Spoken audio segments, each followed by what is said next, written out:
Halo teman-teman, Assalamualaikum warahmatullahi wabarakatuh. Kali ini kita akan sharing tentang metode penelitian.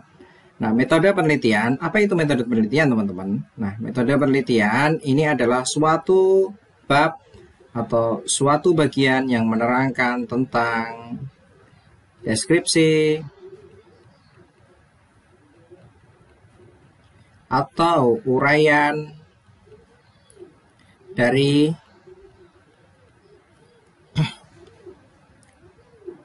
spesifikasi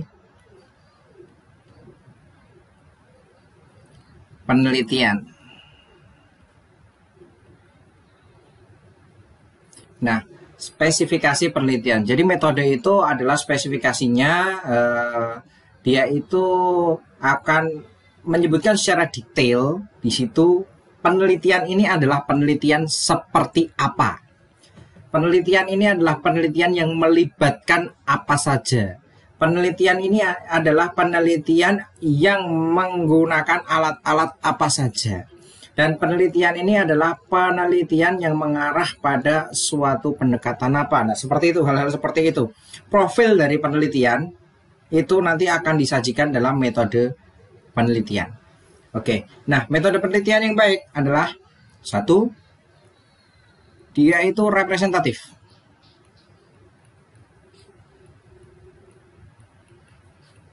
Jadi dia benar-benar merepresentasikan dari profil penelitian itu sendiri. Jadi ketika kita membaca metode penelitian, maka kita dapat membayangkan, langsung bisa membayangkan penelitian ini dilaksanakan kapan, dilaksanakan dengan metode seperti apa, prosesnya bagaimana, lalu bagaimana peneliti itu membuat kesimpulan dan sebagainya, kita bisa membayangkan. Bukan tentang isi apa penelitiannya, tapi bagaimana caranya. Bagaimana cara melakukan penelitian. Itu adalah profil dari penelitian, harus representatif. Yang kedua, jelas. Jelas di sini adalah perpaduan antara detail tapi lugas. Lugas. Nah, dalam menuliskan metode penelitian kita tidak boleh singkat. Artinya dalam artian kita tidak boleh melewatkan suatu detail dalam proses penelitian kita yang dimana itu merupakan profil dari penelitian. Misal komponen-komponen harus ada di dalamnya. Komponen-komponen itu harus dijelaskan dengan baik, tapi dengan bahasa-bahasa yang lugas.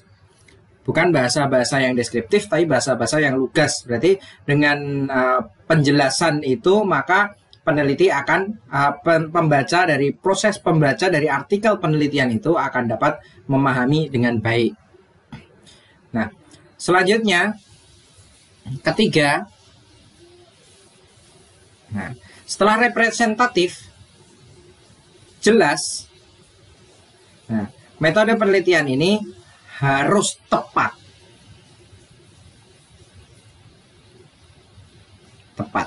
Nah, ini teman-teman. Jadi metode penelitian itu adalah suatu bab yang menerangkan tentang profil penelitian. Dan ketika profil penelitian itu part-partnya kita ambil salah, maka penelitian itu bisa jadi akan gugur.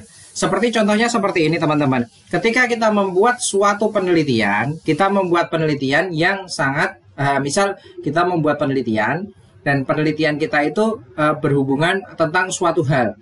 Alat ukurnya itu harus alat ukur yang sesuai. Setelah itu misal kita harus contohnya saja, contoh yang mudah. Ketika kita mengasosiasikan metode penelitian ini sebagai suatu jabaran terkait dengan cara penelitian, maka kita harus mengambil cara yang tepat. Contohnya, misal kita akan mengukur suatu benda, mengukur panjang suatu benda yang panjangnya itu adalah 2 mili. Kita akan menggunakan alat ukur apa? Apakah kita akan menggunakan meteran yang biasa untuk mengukur tanah? Ataukah kita akan menggunakan penggaris? Atau kita akan menggunakan jangka sorong? Nah, ini menjadi pertanyaan. Nah, ketika kita mengambil metodenya salah, kita mengambil caranya yang kita deskripsikan di situ salah, tidak tepat, maka bisa jadi kita akan dapat membayangkan bahwa proses penelitian itu datanya dipertanyakan. Contoh lain yang lebih mudah misalnya, ketika kita ingin menimbang emas, maka timbangan yang kita gunakan apa? Timbangan berat badan, timbangan beras, atau timbangan emas? Nah, tentunya timbangan emas, karena timbangan emas itu punya tingkat ketelitian yang lebih tinggi, karena ada selisih 0,1 gram aja di emas atau 1 gram aja dalam emas itu memberikan dampak yang signifikan dibandingkan selisih 1 gram pada berat badan atau berat beras. Nah, seperti itu ya teman-teman. Jadi harus tepat sekali. Karena ini nanti akan orang akan mampu menilai penelitian teman-teman itu valid atau tidak, atau penelitian teman-teman itu dapat dipercaya atau tidak, itu dengan membaca metode penelitiannya. Oke, sekarang selanjutnya teman-teman, dalam metode penelitian itu akan ada apa saja? Oke, yang pertama dalam metode penelitian itu teman-teman harus menyebutkan jenis penelitiannya.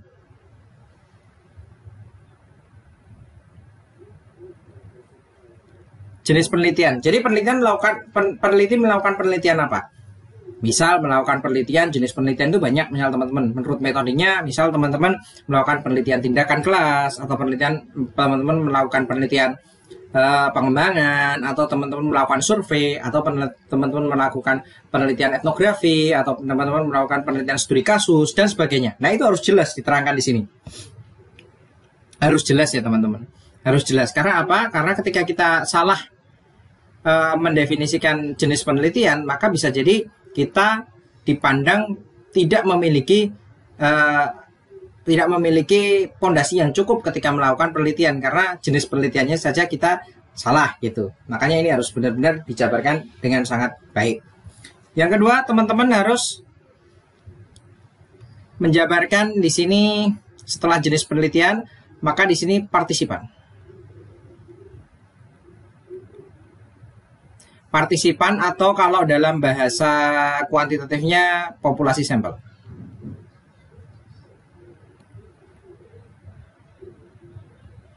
Nah, ini menjadi sangat penting karena apa? Karena setiap penelitian itu selalu saja bergantung pada sumber datanya. Nah, sumber data ini bersumber dari bisa partisipan, bisa populasi atau sampel, atau bisa juga diketik sumber data. Nah, saya akan terangkan secara singkat terkait ini.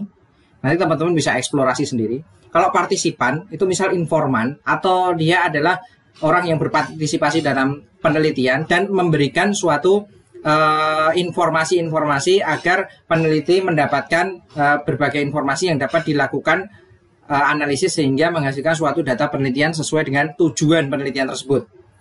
Populasi dan sampel sama, cuman perbedaannya adalah populasi sampel ini adalah sesuatu yang identik dengan penelitian kuantitatif. Jadi ada suatu populasi dan dipilih kecil-kecil, dipilih sampelnya. Selanjutnya ada sumber data. Kenapa saya kaitkan dengan sumber data? Karena bisa saja penelitian itu nanti bersumber pada data sekunder. Data sekunder adalah data, kita mengolah data yang sudah ada, kita tidak mengambil data sendiri. Ini kita harus jelas, harus clear. Yang perlu diperhatikan teman-teman, di sini ada populasi dan sampel. Nah, ini yang sering salah teman-teman. Yang sering salah ketika misal teman-teman melakukan suatu penelitian. Penelitiannya menggunakan penelitian kuantitatif misal. Penelitian kuantitatif ini menggunakan teknik analisisnya itu menggunakan misal ANOVA yang sampai pada ranah inferensial. Inferensial itu adalah mengeneralisasi hasil dari penelitian. Tapi proses samplingnya itu tidak dilaksanakan dengan random, misal seperti itu. Dilaksanakannya dengan purposive. Jelas ini tidak tepat teman-teman, karena syarat dari penelitian yang dapat mengeneralisasi sesuatu itu adalah populasinya diambil sampel dengan random. Walaupun bisa nanti kombinasinya bisa stratified sampling, cluster sampling, systematic sampling, yang semuanya itu sebetulnya dia ada unsur randomnya di situ. Nah, ini harus teman-teman harus jeli di sini. Selanjutnya di sini adalah waktu dan tempat penelitian. Kenapa ini harus dijabarkan? Karena penelitian itu dunia ini sangat dinamis, ilmu itu sangat dinamis, gejala sosial itu sangat dinamis, bahkan gejala-gejala eksak juga sangat dinamis. Bisa jadi dalam satu waktu dan waktu yang lain itu berbeda. Dengan demikian maka waktu ini menjadi suatu keterangan yang sangat penting, sangat perlu untuk dipaparkan agar kita bisa mengerti settingnya. Oh, pada waktu ini maka penelitiannya menghasilkan penelitian seperti ini. Yang kedua, tempat. Dan ini tempat ini juga penting disampaikan. Kenapa teman-teman? Karena di satu tempat dengan tempat yang lain bisa jadi menghasilkan suatu hasil yang berbeda atau punya karakteristik yang berbeda. Nah, ini harus disampaikan dengan jelas biar kita tidak salah persepsi dalam membaca suatu penelitian. Selanjutnya adalah di sini kita lihat lagi ya metode pengumpulan datanya. Pengumpulan data.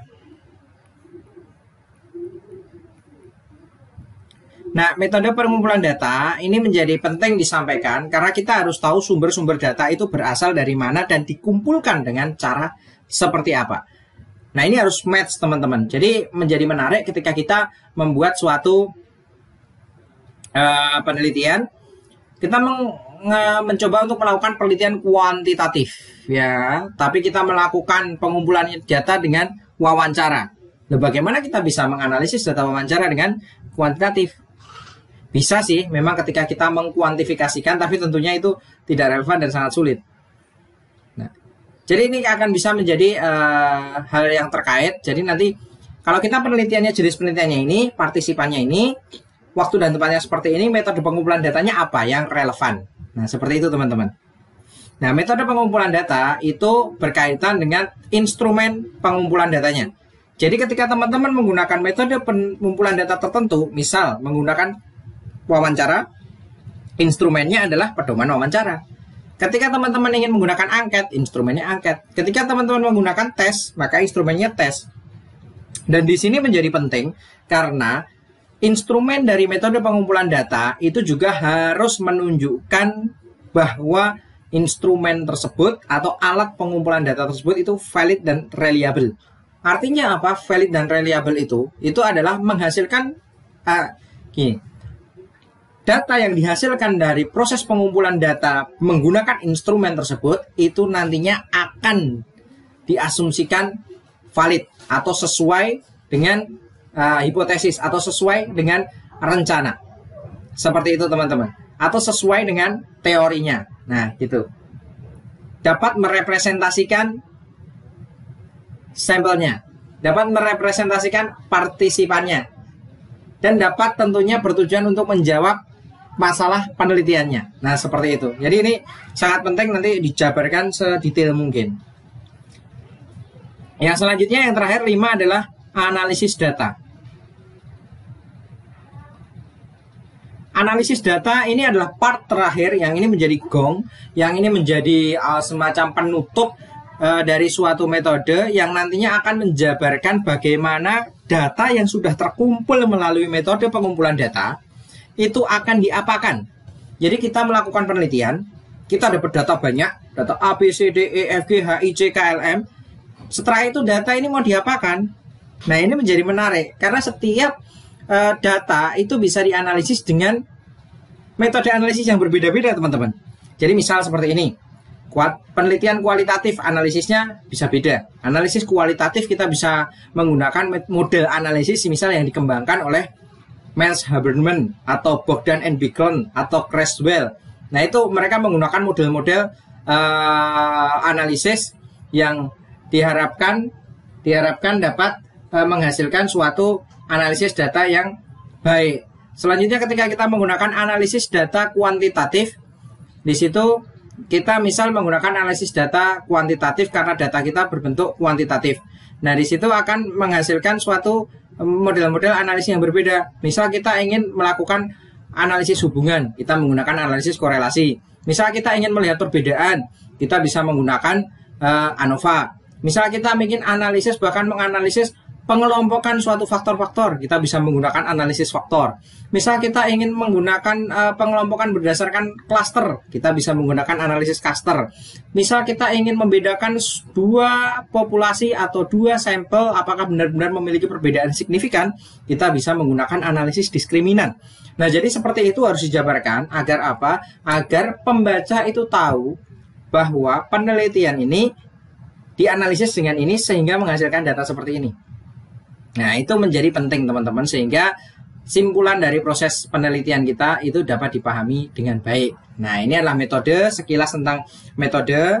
Memang sebenarnya ketika kita bicara tentang metode penelitian, itu ketika di bangku kuliah biasanya diajarkan dalam 3 SKS atau 2 SKS, itu sekitar 14 kali pertemuan. Nah, dengan waktu yang sangat singkat ini, saya coba sharing metode penelitian, itu kuncinya adalah ini, apa yang harus ditampilkan, dan uraian-uraian singkatnya seperti apa. Jika ada yang ingin didiskusikan, silahkan tinggalkan di kolom komentar. Terima kasih.